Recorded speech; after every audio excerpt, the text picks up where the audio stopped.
Hello everyone. Welcome back to We Will.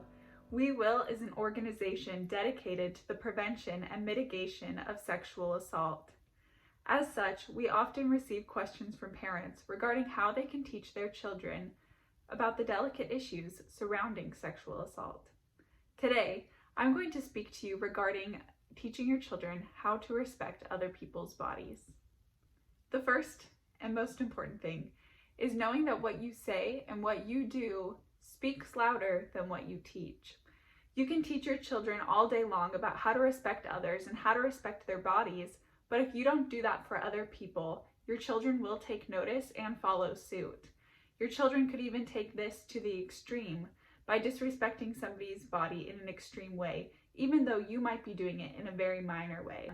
And be sure to respect your child's body as well. This will be most important as it will teach your child that their body is worth respecting and that other children's bodies are worth respecting, that all adults should respect all children's bodies. The next is to avoid commenting on other people's bodies and placing worth on the body. Essentially, when we do this and we place worth on the body, children learn that people's bodies are what bring them worth. This might lead your children to believe that their bodies is what brings their worth rather than their minds and their hearts and who they are. It can also teach them that if somebody else isn't using their body to bring your child gratification, that that person is doing something wrong, when that simply isn't the case. We need to ensure that bodies are not where value comes from, because otherwise children will not value who the person is inside the body.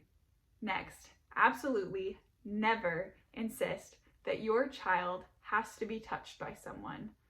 For example, I have a friend who she would tell her child about consent and about making sure that others respect her body.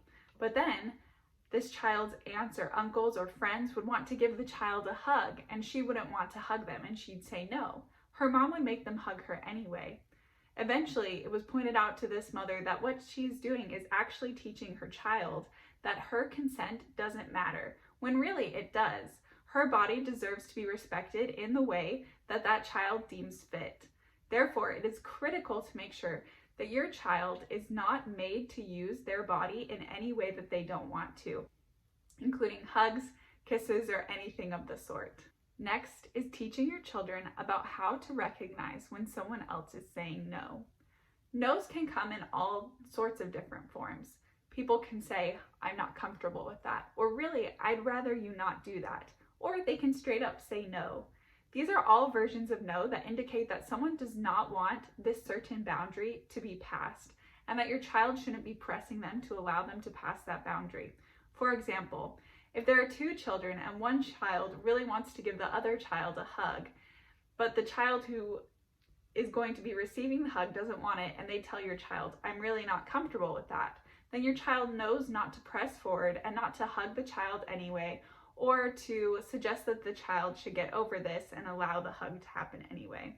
Obviously, you can see how this could parallel to a sexual situation, and in not allowing our children to take advantages of others sexually or to coerce them sexually.